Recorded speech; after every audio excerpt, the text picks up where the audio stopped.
A teoria do universo computacional está em desenvolvimento e no momento atual não apresenta relações óbvias no que diz respeito à unificação entre a mecânica clássica e a quântica, mas mesmo as observações mais simples são significativas.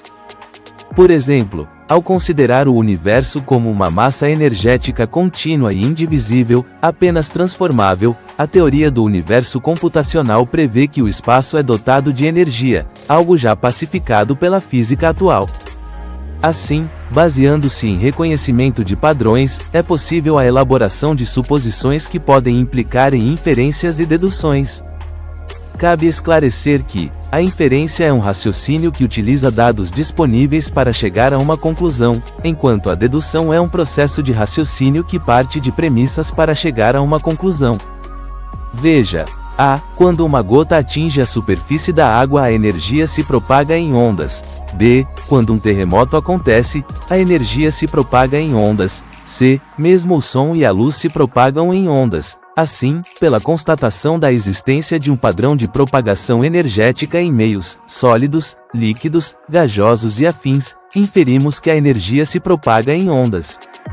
Outro exemplo é a diferença de potencial, DDP, também conhecida como tensão elétrica ou voltagem, que é a variação de energia elétrica entre dois pontos de um circuito. Mas para a teoria do universo computacional, a diferença de potencial está presente, de maneira semelhante, em outras formas de interação energética. Por exemplo, quando um objeto mais aquecido troca energia com outro objeto menos aquecido, isso ocorre porque existe uma diferença de temperatura, semelhante a DDP, mas, no caso, aplicado à termodinâmica. 2. Quando dois objetos colidem, invariavelmente haverá uma diferença energética entre eles.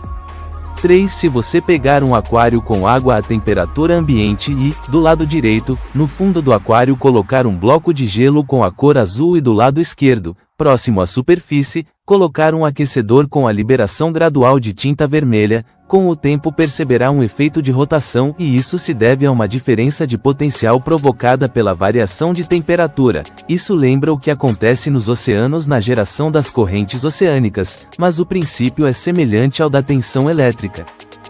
4. Mesmo o ciclo das chuvas ocorre por uma diferença de potencial energético, onde, principalmente, pela variação térmica, a água evapora, condensa e precipita. O que desejamos esclarecer? Que, com base no reconhecimento de padrões, podemos inferir que as trocas energéticas ocorrem por uma diferença de potencial energético, semelhante a DDP. Aqui temos outra inferência. Toda troca de energia visa harmonizar as diferenças energéticas entre os objetos e, de forma semelhante à eletricidade, a menor resistência determina o sentido do movimento. Que afirmação estranha, mas é isso mesmo, é a menor resistência que determina o formato dos rios e a trajetória dos furacões, é a menor resistência que permite que um rotor rotacione e não a carcaça do motor. Aqui frisamos algo interessante: a decomposição de um sistema em subsistemas, a análise das partes que compõem o sistema, a busca por padrões e a recomposição e replicação do sistema original, no todo ou em parte, nos permite prever como as partes do sistema devem funcionar, pois as entidades seguem os princípios tem e se comporta como. Como dito, a teoria do universo computacional está em desenvolvimento e na fase atual não apresenta relações óbvias no que diz respeito à unificação entre a mecânica clássica e a física quântica, mas fica a pergunta: haveria algum padrão de comportamento que possa servir como ponto de partida com vistas à união desses ramos da física? A resposta é sim, e esse padrão é o do fluido. Isso ocorre pois uma das características de sistemas computacionais é a replicação de comportamentos, e se o universo for um sistema computacional não pode fugir dessa condição. Do ponto de vista computacional, o mesmo comportamento pode estar presente em entidades distintas. Por exemplo, há animais que voam, mas são de espécies diferentes. O fato de voarem com maquinaria diferente não afeta o comportamento voar, e isso indica uma reutilização de código. Estaria esta reutilização de código presente na física? Sim, há muitas funções matemáticas presentes em mais de uma área do conhecimento. Mesmo dentro da física, há muitas equações que partem de princípios semelhantes. Porque o melhor comportamento para buscar um ponto de unificação entre a mecânica clássica e a quântica é o do fluido. Porque o comportamento do fluido deve estar presente nos sólidos.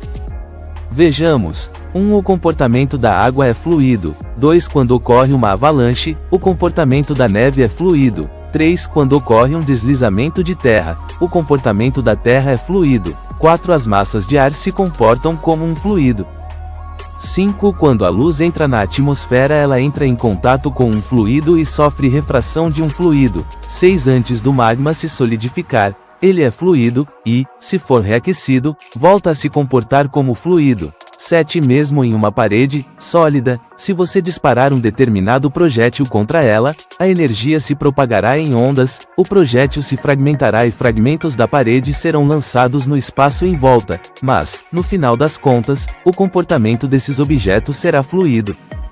Não é porque não percebemos sensorialmente o comportamento fluido de um objeto sólido, que o comportamento fluido deixa de ocorrer, muito pelo contrário, isso deve ocorrer mesmo que em uma escala muito pequena. Perceba que o comportamento fluido está presente no que chamamos de sólido, líquido, gasoso e afins, mas a teoria do universo computacional, em último nível, trata essas entidades como energia.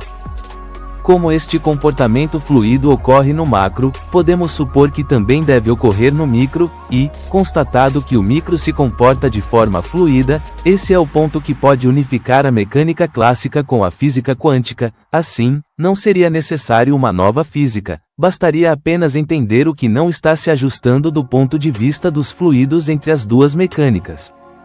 Disso tiramos outra inferência: se o comportamento fluido ocorre no macro, e no micro, todas as estruturas do universo, sejam planetas, sejam estrelas, sejam galáxias, o universo como um todo, tem comportamento fluido.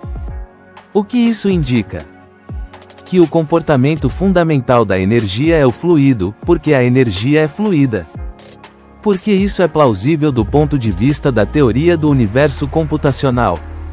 A grosso modo, quando uma classe computacional é estendida, seu comportamento fundamental estará presente em todas as entidades, filhas, e, por uma condição final, tal comportamento não pode ser modificado, pois somente os comportamentos particulares são passíveis de execução distinta, e se a energia tem um comportamento que não deve ser modificado, tal comportamento estará presente em qualquer nível, seja micro, seja macro, seja em objetos sólidos, líquidos, gasosos e afins. Assim, no momento corrente, a melhor proposta de partida para a unificação da mecânica clássica com a quântica passa pelo comportamento do fluido. Gostou do vídeo? Inscreva-se no canal e ative as notificações. Não esquece de curtir.